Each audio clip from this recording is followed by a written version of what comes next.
Did you know that in INFRA you can find some coins on a table?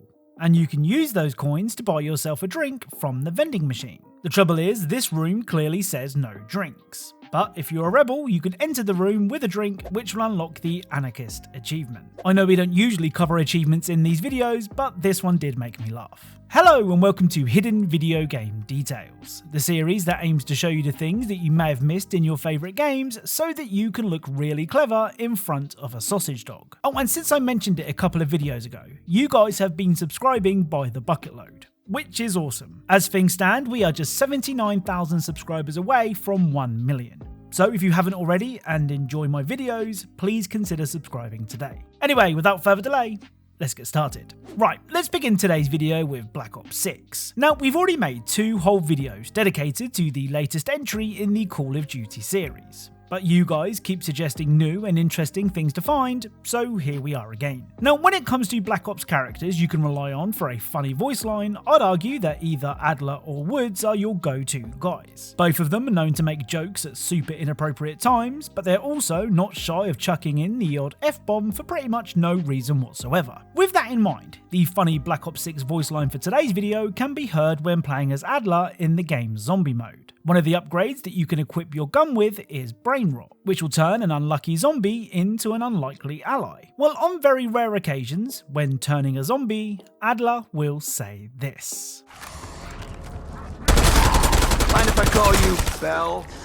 So Adler will ask if he can call the brainwashed zombie Bell, which is a reference to Bell from Black Ops Cold War. Bell was brainwashed by the CIA before being killed by Adler. So this line is super evil, but also super hilarious. Now, this next detail is one that some of you may have caught on your own playthrough, but I didn't, and that's why I'm including it here. Towards the end of the emergence mission, you'll need to ride a lift up to biotechnology. At this point, you're probably being chased by a load of zombies, so the chances are you jumped in the lift, mashed the button to close the doors, and then took a breather. Well, if you take the time to actually look at all the buttons on the lift, you can see that the other buttons say, "You should never have come to this place." Like I said, some of you may have caught this in your own playthroughs, but I still think it's really cool. The final Black Ops 6 detail is probably more of a reference or an Easter egg, but I'm talking about Black Ops 6 now, so I'm including it here. One of the emotes that can be unlocked in the Black Ops 6 Battle Pass is this.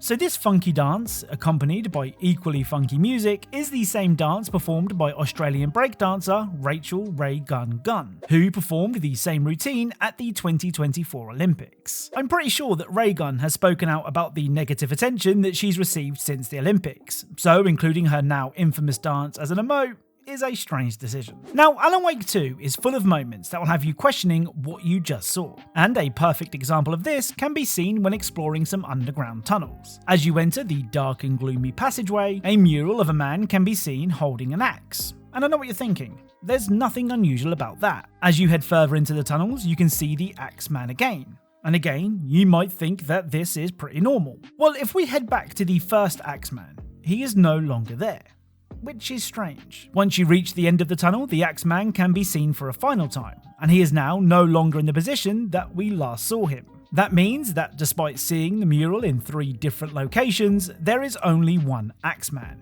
He just follows Alan through the tunnel. It's a really subtle detail, so I'll be surprised if many people have noticed it. Now, a couple of videos back, I shared how the way that James holds his gun in Silent Hill 2 Remake wasn't good trigger discipline. Many of you pointed out that if you were in the world of Silent Hill, you too would always have your finger on the trigger. And you know what?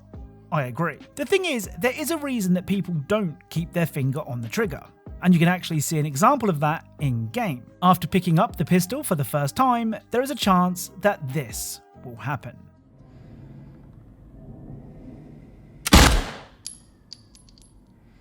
So some of you may be wondering what just happened. Surely I pulled the trigger and the gun fired. Well, not quite. You see, I didn't pull the trigger. James shot the gun all on his own. Given James's inexperience with handling weapons, it was really cool that the developers made James misfire, just to hammer home how out of his element James really is. The other Silent Hill 2 remake detail can be seen when entering a bathroom with Maria in tow. You see, Maria will follow James wherever he goes. And in the few scenarios where she can't, because of a locked door for example, she will ask James to open it so she can continue cosplaying as his shadow. However, there is one place that Maria won't go. If you enter the male toilets, this will happen.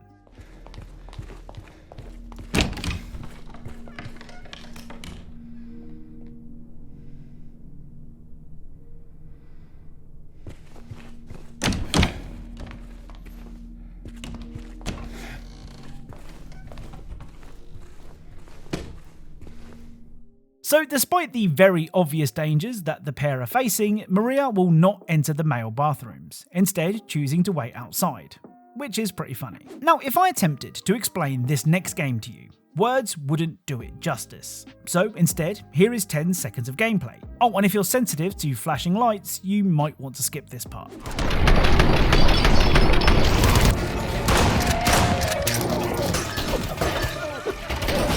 Now get this, mate. So this is 420 Blaze It 2 Game of the Year, Dank Dreams and Goated Memes Poggers Edition. Though for the sake of my own sanity, I'm going to call it 420 Blaze It 2. 420 Blaze It 2 sees you playing as an ex-Secret Service agent who must track down the world's stolen memes. Almost every kill is accompanied by a knockoff meme, and scoring a multi-kill is enough to have your screen looking like a 2009 MLG montage. You know what's funny though? Despite its very obvious parody roots, 420 Blaze It handles the actual shooting really well. Of course, there are loads of different guns to get your hands on, all based off real-life weapons, though given meme-worthy names. My personal favourite meme weapon is the Oz Assault Rifle, which can be found immediately after learning that Australia isn't a real place, which to be honest, I've always suspected to be true. Anyway, you might be wondering why I'm so fond of the Oz Assault Rifle. Well, allow me to demonstrate.